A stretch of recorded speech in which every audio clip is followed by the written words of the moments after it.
That's all. Very good point. Shri Asauddin Owaisi. बहुत बहुत शुक्रिया सर। स्पीकर सर, मैं ये वक्त तरमीमी बिल की मुखालिफत में खड़ा हुआ हूँ। किसी एक शायर ने बड़ा अच्छा कहा था, जब भी ज़मीर और ज़र्फ का सौदा हो दोस्तों, जब भी ज़मीर और ज़र्फ का सौदा हो दोस्तों, कायम रहो हुसैन के इनकार की तरह। सर, ये वक्त तरमीमी बिल भारत के गयूर मुसलमानों के ईमान पर, इबादत पर एक हमला है। नरेंद्र मोदी की हुकूमत ने इस मुल्क की सबसे बड़ी अक़लियत के खिलाफ एक ऐलान जंग कर दिया और ये जंग ना सिर्फ मेरे जिस्म पर है, बल्कि मेरी आज़ादी पर, मेरी समाजी और माशी मार्जिनलाइजेशन पर है, मेरी शहरियत पर है, मेरे मदरसे, मस्जिदों, खानखाहों और दरगाहों को निशाना बनाया जा रहा है। और ये हुकूमत सच्चाई को नहीं बयान कर रही है कि ये तरमीमी बिल से मुसलमानों का तहफ़्फ़ुज़, तरक्की और गुर्बत का खात्मा होगा। ये सरासर झूठ है। सर, अगर आप आइन के आर्टिकल 14 को देखेंगे तो उसमें लिखा हुआ है इक्वल प्रोटेक्शन। अब आप देख लीजिए सर कि हिंदू, सिख और जैन को और बौद्ध को उनके एंडोमेंट में तहफ़्फ़ुज़ मिलेगा क्योंकि उनका एंडोमेंट बाय यूजर बरकरार है और उनका एडमिनिस्ट्रेशन उनके हाथ में होगा कि गैर हिंदू या गैर उनके मजहब का आदमी दान भी दे सकता है उनके लिए, और एंडोमेंट बोर्ड का तहफ़्फ़ुज़ भी मिलेगा क्योंकि उसके ऊपर ओवरराइडिंग क्लॉज अप्लाई नहीं होगा, लिमिटेशन का कानून उस पर अप्लाई नहीं होगा। उसके बरक्स ऑपोजिट आप देख लीजिए, मुस्लिम वक्फ को वक्फ बाय यूजर निकाल दिया गया। एक मुस्लिम वक्फ की जायदाद पर कब्जा होगा, लिमिटेशन लगेगा तो जो एनक्रोचर है, जो खाबिज है, वो रातों रात मालिक बन जाएगा और एक गैर मुस्लिम वक्फ बोर्ड को एडमिनिस्टर करेगा। ये आर्टिकल 14 के इक्वल प्रोटेक्शन का वायलेशन। अब आर्टिकल 14 में सर इक्वालिटी बिफोर लॉ भी है और उसका कैसा वायलेशन हो रहा है कि कोई आर्बिट्ररी स्टेप नहीं ले सकता और कोई भी ऑफिशियल किसी भी तरीके से गलत आर्बिट्ररी फैसला नहीं लेगा। यहां पर आप एक डेजिग्नेटेड ऑफिसर को रखकर वो फैसला लेगा कि ये जायदाद वक्फ की है, गवर्नमेंट की है। क्या ये प्रिंसिपल्स ऑफ नेचुरलिटी के खिलाफ नहीं है जिसका तकर्रुर एग्जीक्यूटिव करती है? ये हमारे theory of separation of powers Bharat के आइन का बेसिक स्ट्रक्चर का हिस्सा है। क्या इसका वायलेशन नहीं है? सर, आर्टिकल 25 का वायलेशन कैसे है कि आप मुसलमानों से वक्फ बाय यूजर छीन रहे हैं और फिर आप कर्ब कर रहे हैं वक्फ वाल औलाद को, मगर वहीं पर दूसरे धर्म के मानने वालों को उनके मजहब पर चलने की पूरी इजाजत है। लफ्ज जो आर्टिकल 25 में इस्तेमाल हुआ सर, वो इक्वली एंटाइटल्ड, यहां पर मुसलमानों के इक्वल एंटाइटल्ड नहीं हो रहा।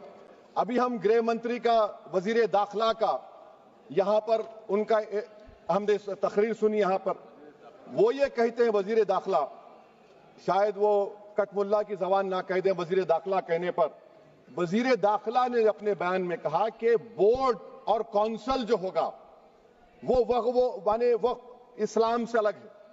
सर, अगर ये बात सच है आपकी, तो फिर आपको यह कानून बनाने की जरूरत ही नहीं है। आप एक नॉन स्टैट्यूटरी बॉडी बना दीजिए। ये जो कानून बन रहा है ना सर, ये आर्टिकल 26 इसका सोर्स है और आर्टिकल 26 जब इसका सोर्स है तो आर्टिकल 26 का ABCD क्या कहता है कि रिलीजियस डिनोमिनेशन को अपने मजहब के अफेयर्स खुद चलाना, मूवेबल इमूवेबल प्रॉपर्टी को लेना और एडमिनिस्टर करना। जब हिंदू धर्म को, बौद्ध धर्म को, सिखों को यह राइट दिया गया है तो आप कैसे मुसलमानों से छीन रहे हैं? तो ये आर्टिकल 26 का ग्रेव वायलेशन है। तो सर, अब वक्फ बाय यूजर का मामला देखिए, मिनिस्टर साहब ने कहा कि एंक्रोचमेंट हो रहा है, 17,000 एंक्रोचमेंट हुए हैं। तो यही नरेंद्र मोदी की हुकूमत ने 2014 में उस वक्त के मंत्री ने एक वक्फ properties eviction of unauthorised occupants bill को इंट्रोड्यूस किया। आपने विड्रॉ कर लिया 2024 में उसको। क्यों विड्रॉ किया सर आपने? जब आप मान रहे थे कि एंक्रोचमेंट हो रहा है तो आपने बिल को विड्रॉ कर लिया। अच्छा सर, अब वक्फ बाय यूजर को आपने निकाल दिया, माने कंडीशन क्या लगाए कि अगर उसमें डिस्प्यूट होगा और गवर्नमेंट प्रॉपर्टी होगी। सर, डिस्प्यूट तो है। मिसाल के तौर पर मोहिबुल्लाह साहब जिस मस्जिद के इमाम हैं, पार्लियामेंट के सामने मस्जिद है सर, 123 प्रॉपर्टीज में मस्जिद है, डिस्प्यूट चल रहा है। कल कलेक्टर या डिस्ट्रिक्ट ऑफिसर बोलेगा कि भाई साहब ये गवर्नमेंट प्रॉपर्टी है, स्टिकर लगा दिया जाएगा, मस्जिद बंद, गवर्नमेंट प्रॉपर्टी हो गई, होगी ना सर? अब ये बताइए, आप जब से यहां पर पूरे बीजेपी रूलिंग पार्टी हमको ज्ञान दे रहे हैं कुछ नहीं होगा, कुछ नहीं होगा, मैं दलील के साथ बता रहा हूं आपको। ये मस्जिद दिल्ली गवर्नमेंट बोलती हमारी है, वक्फ दिल्ली वक्फ बोलता हमारी है, तो सर वक्फ बाय यूजर, अगर मैं अपनी गवर्नमेंट के खिलाफ वक्फ बोर्ड वक्फ बाय यूजर इस्तेमाल नहीं करेगा तो क्या है सर? अच्छा, ये अमेंडमेंट जब हो जाएगा तो मुझे कहने दीजिए सर, सिर्फ प्राचीन मंदिरों की हिफाजत होगी, मस्जिदों की नहीं होगी। अब सर आप आ जाइए, अगर डिस्प्यूट मेरा एंशिएंट मॉन्यूमेंट से वक्फ का, एक मिसाल दे रहा हूं, दिल्ली में 172 वक्फ प्रॉपर्टीज एएसआई कंट्रोल में है, मैं तो हार ही गया वो, क्योंकि मेरे पास डॉक्यूमेंट नहीं है। आप कह रहे हैं कि डॉक्यूमेंट चढ़ाओ, अगर मेरा गवर्नमेंट से डिस्प्यूट चल रहा है मैं तो क्लेम ही नहीं कर सकता, क्योंकि आप जज बनेंगे, आप ही फैसला करेंगे, और जब तक आप फैसला नहीं करते वो वक्फ की प्रॉपर्टी नहीं होगी। वो प्रोविजन डाल दिया आपने। अच्छा, अगर मेरा डिस्प्यूट एंक्रोचर से होगा सर, तो एंक्रोचर में तो आपने तो 107 को डिलीट कर दिया, आप रातों रात खाबिज को, एंक्रोचर को मालिक बना रहे हैं। सर मैं ये पूछना चाहता हूं आपके जरिए हुकूमत से, एक मुंबई में एक बहुत बड़े दौलतमंद है, खोजा बरादरी का यतीम खाना था, उन्होंने 2004 या 5 में 22 करोड़ में खरीद लिया। वो केस सुप्रीम कोर्ट में, कि आप उनको मालिक बनाना चाहती है लिमिटेशन एक्ट अप्लाई करके, हमको बताइए, हम जानना चाह रहे हैं। और सच्चर कमेटी ने सर 2007 में कहा कि दिल्ली के 123 प्रॉपर्टीज की मार्केट वैल्यू 6000 करोड़ की। आज हम 2025 में आ गए, क्यों आप उन प्रॉपर्टीज के खिलाफ पड़े हुए? 1976 में उस वक्त के वजीर आजम इंदिरा गांधी लेटर लिखा, इसको आप दे दीजिए, मगर आप उसको मानने को तैयार नहीं है। तो सर और एक जो झूठ फैलाया जा रहा है, management empowerment efficient development, sir this bill takes any management from the hands of Muslims, disempowers the waqf in comparison to any other stakeholder, takes away the efficiency of administration and hampers development. Waqf disempowerment in the name of efficiency, inefficiency is being created. The progress of development from pre-independence till today is sought to be destroyed. Sir अभी हमारे home minister साहब ने फजल पुकाया case का जिक्र किया। Sir मैं आपसे गुजारिश करूंगा कि होम मिनिस्टर जरा अच्छे लोगों को रखकर इंफॉर्मेशन ले।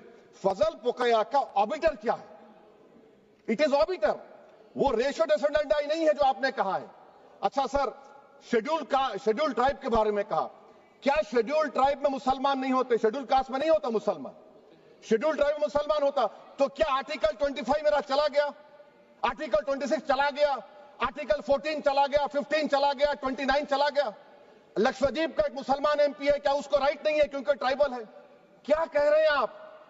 इस ऐवान को क्यों गुमराह कर रहे हैं आप शेड्यूल ट्राइब के नाम पर? सर और एक चीज जो आपको बता रहा हूं सर, अब आप जब आर्टिकल 26 से मेरा सोर्स है, तो आप सेंट्रल वक्फ काउंसिल में 22 में से 10-11 आप नॉन मुस्लिम को बना सकते हैं, रिलीजन न्यूट्रल आपने कह दिया। और आप बनाएंगे, क्यों बनाएंगे आप? स्टेट वक्फ बोर्ड में 7 नॉन मुस्लिम होंगे और 4 मुसलमान। क्यों होंगे? क्योंकि आप लॉ में 95 में डायरेक्ट मैनेजमेंट में ले सकते हैं 5 साल के लिए। आप वक्फ बाय यूजर को आप कलेक्टर डिस्ट्रिक्ट ऑफिसर बोलेगा ये वक्फ की प्रॉपर्टी नहीं है, तो वो वक्फ बोर्ड खामोश बैठ जाएगा, कुछ एक्शन ही नहीं लगा, क्योंकि वो आपके प्यादे हैं। अच्छा, जब आप नॉमिनेट करेंगे सर मैं मोदी गवर्नमेंट के खिलाफ नो कॉन्फिडेंस ला सकता हूं, मगर वक्फ बोर्ड का चेयरमैन जो नॉमिनेट होगा उसके खिलाफ नो कॉन्फिडेंस नहीं ला सकते, हम बिल्कुल नहीं ला सकते। क्या मजाक है बताइए आप? ये डेमोक्रेसी है। नॉमिनेट भी स्टेट गवर्नमेंट करेगी, वो अगर डिक्टेटर बन जाएगा जैसा आज भारत में हो रहा है तो वो भी नहीं हटेगा। कम से कम यहां पर तो इलेक्शन है, वहां पर तो आप 5 साल झेलते रहो उसको। अच्छा सर, अब ये जो क्लॉज 11 और क्लॉज 9 आप 16AA से देखिए, where the qualification of the members of the board has been limited only to 3 categories contained in 14(1)(c). Intention is very clear that the majority is to be packed with non-Muslims. So who will defend my interests, sir? If I cannot depend on the state waqf board, central waqf council, which are going to comprise non-Muslims, this in itself is a clear violation of Article 26, 14 and 15, sir. अच्छा sir, CO पहले 95 act में था कि word मुस्लिम, आपने गायब कर दिया उसको। अरे आखिर क्यों इतनी नफरत है आपके लफ्ज मुसलमान से? अच्छा फिर क्या कह रहे हैं आप कि ये भी आर्टिकल 26 का वायलेशन है। सब जितने हिंदू धर्म के प्रॉपर्टीज हैं, सिख धर्म के हैं, बौद्ध के हैं और आपके जैन के, वहां पर उन्हीं के मजहब का ऑफिसर होगा। और कहां पर नहीं होगा? वक्फ बोर्ड में। वक्फ board is a pure religious institution, इसको समझने की जरूरत है। तो आप ये कर दे रहे हैं सर। अच्छा सर आप देखिए, अब आप आ जाइए ये ट्राइब्यूनल पर। मुझे समझ में नहीं आया सर कि हमारे होम मिनिस्टर वजीर दाखिला ने क्या कह दिया कि 2013 का जो कानून है वो नहीं बनता तो हम नहीं लेके आते। मैं बड़े अदब के साथ उनसे पूछना चाह रहा हूं कि क्या उस वक्त राजनाथ सिंह साहब, अडवाणी साहब, हमारी लेट सुषमा स्वराज, ये बड़े बड़े नेता यहां बैठे थे? आपने यूनानिमस उस कानून को पास करवा दिया। कीर्ति आजाद थे उस वक्त, अब यहां बैठे हैं वो टीएमसी में। तो क्या आप गलत थे या वो गलत थे? हमको बता दीजिए, आप बता दीजिए। क्योंकि अगर अडवाणी आपके लिए बहुत बड़ा नेता है, मेरे लिए नहीं हो सकते, आपके लिए आपने पद्मश्री दिया उनको। मोहतरमा सुषमा स्वराज की जबरदस्त तकारीर का मैं कायल हूं, वो बैठकर उस 2013 को यूनानिमस पास कर दिए। मुझे कंफ्यूजन है कि क्या अमित शाह, नरेंद्र मोदी बड़े हैं या अडवाणी बड़े हैं? आपके लिए आप तय कर लीजिए। अच्छा सर, आपके tribunal sir, railway Clements tribunal, NGT tribunal, income tax, वैसे 14-15 ट्राइब्यूनल है, हिंदू एंडोमेंट का ट्राइब्यूनल, सबका अपील नहीं होती, रिव्यू होता है। गृह मंत्री सरकार कह रही है कि नहीं, रोक दिए, रोक लगा। कैसे रोक लगाते हैं? रिव्यू और अपील में तो फर्क होता है ना सर। आप ही कह रहे हैं कि पूरे कोर्ट्स में बैकलॉग है और आप अपील कर रहे हैं। अच्छा सर, रिटायर्ड डिस्ट्रिक्ट जज 95 में सिटिंग डिस्ट्रिक्ट जज था, जो एडमिनिस्ट्रेटिव कंट्रोल था सीजीआई साहब, उसको निकाल दिए। अच्छा सर, अब आप अभी हमारे मंत्री साहब ने कहा trust, sir Shri Sai Baba trust 2004, वो ये कहता है जो ऑफिसर उसमें काम करता उसको साई बाबा का डिवोटी होने चाहिए और उसको डिक्लेरेशन लिख के देना पड़ेगा। यहां पर हो रहा तो यहां पर क्यों नहीं हो रहा? अच्छा सर, आप फिर देख लीजिए, ये आपका हो गया सर। हां, अब अमित शाह साहब ने सेक्शन 2A के बारे में कहा और उन्होंने इस बात का इकरार कर लिया कि दाऊदी बोहरा के लिए यह बनाया गया है। मगर मैं आपके जरिए से गवर्नमेंट से पूछना चाह रहा हूं, आपने तो उस प्रोवाइजो में दाऊदी बोहरा का नाम ही नहीं लिखा। आपने उनको भी थैंक यू कर दिया, उनका नाम क्यों नहीं लिखा आपने? और सर, और गवर्नमेंट क्या कर रही है? आप मुस्लिम समाज में जो बेकार किस्म के लोग हैं उनको एक रास्ता बना रहे हैं, एग्जिट दिखा रहे हैं कि तुम्हें वक्त से बचना है तो तुम्हें ट्रस्ट बना लो। ये क्या कर रहे हैं सर आप? कम से कम उन दाऊदी बोहरा को आप दे देते। अच्छा sir, clause 3V section 36 clause 18 देख लीजिए। Oral appointment has sought to be discontinued even though it is recognized practice in Islam. Muslim personal laws recognize oral waqf and 1937 Shariat Application Act. Sir आप clause 3(9) पर आ जाइए।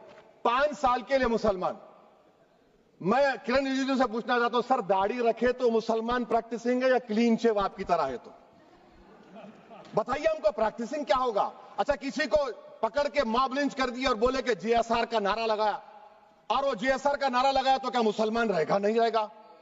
या फिर देश के प्रधानमंत्री ने कहा था कपड़े देखकर पहचानो, तो क्या कपड़े देखकर आप कह देंगे? अच्छा, अगर कोई क्रिश्चियन हिंदू धर्म कबूल करता है तो क्या वो मंदिर को नहीं दे सकता प्रॉपर्टी? फिर भारत के संविधान में आर्टिकल 300 क्यों है सर? राइट टू इक्वालिटी क्यों है? फ्रीडम ऑफ रिलीजन क्यों है? 5 साल कहां से लाएंगे? अच्छा सर, और एक चीज सर, और एक चीज मैं आपको बोल के खत्म कर दूंगा सर। इस बिल में वक्फ औलाद का सर, इसमें आप देखिए clause 4(3)(2), the creation of waqf al-awlad shall not result in denial of inherent rights to heirs, including women heirs or the waqif or any other right of person. Sir, ये article 25 का violation है, शरीयत application act 37 का violation, article 300A का violation है। अच्छा, हिंदू धर्म में सेल्फ एक्वायर्ड प्रॉपर्टी को एक हिंदू, अब उसके फर्ज के 2 बच्चे हैं, वो एक को अपनी पूरी दौलत दे सकता है, कोई रोक टोक नहीं। वो कहेगा नहीं मैं घर के बच्चों को नहीं दूंगा, मोहल्ले के गरीब को दे दूंगा, वो भी कोई रोक टोक नहीं है। वहां पर आपको बच्चों की फिक्र नहीं है। जब मैं अपनी प्रॉपर्टी को अल्लाह को मालिक बनाकर दे रहा हूं, आप कह रहे बच्चियों की फिक्र नहीं है। इतनी मोहब्बत आप बिल्किस बानो से दिखा देते तो आपके लिए दुआएं देती आपके लिए। तो सर आप दूसरी बात आप देख लीजिए सर, आखिरी बात कहकर मैं अपनी बात को मुकम्मल कर रहा हूं सर। नहीं मुकम्मल कर रहा हूं। स्पीकर साहब बहुत टाइम दे दिए। सर आप देखिए, इसमें अमित शाह साहब बोले कि इतनी प्रॉपर्टीज का कब्जा हुआ, चोरी हुई, ये हुआ। सर क्लास 2652A सेक्शन, अगर कोई प्रॉपर्टी बेचता है 2 साल की सजा थी, आपने क्या कर दिया, उसको 6 महीने कर दिया। नॉन बेलेबल था, आपने बेलेबल कर दिया। सेक्शन 40 की बात करते हैं। सेक्शन 40 में सर हमको जो ज्वाइंट वर्किंग कमेटी का जो नोट्स दिए, उसमें मिनिस्ट्री ऑफ माइनॉरिटी अफेयर्स ने कहा कि 30 साल में 515 केसेस सेक्शन 40 के, और सिर्फ 8 लोग कोर्ट को गए।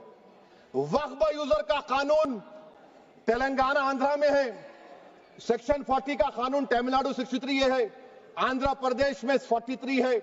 और सर आप डायरेक्शन दे रहे हैं। अच्छा क्लॉज 4218B देखिए सर, आप रूल बना रहे हैं, कोऑपरेटिव फेडरलिज्म के खिलाफ है, इतना रूल बना रहे हैं। और आखिर में सर मैं आपको बताना चाह रहा हूं स्पीकर साहब, ये बिल का मकसद सिर्फ मुसलमानों को जलील और रुस्वा करना है, मुसलमानों को दूसरे दर्जे का शहरी बनाने का इनका मकसद है। सर अगर आप हिस्ट्री को पढ़ेंगे तो महात्मा गांधी उस वक्त के व्हाइट अफ्रीका में सफेद फार्म अफ्रीका के कानून को महात्मा गांधी ने कहा था कि ये मेरा कॉन्शियंस इसको मानता नहीं, मैं इस कानून को कबूल नहीं करता हूं। तो महात्मा गांधी ने क्या किया, उन्होंने उस कानून को फाड़ दिया। तो मैं गांधी की तरह इस कानून को फाड़ता हूं। ये अनकॉन्स्टिट्यूशनल है सर। इस देश में झगड़े पैदा करने का काम बीजेपी करना चाहती है मस्जिद और मंदिर के नाम पर, इसीलिए मैं इसका कंडेम करता हूं। और मैं आपसे गुजारिश करता हूं कि मैंने अपने 10 अमेंडमेंट दी हैं, आप इसको कबूल करिए सर, मुझे बोलने का मौका दीजिए और उस पर डिवीजन का मैं डिमांड भी करूंगा। Thank you sir.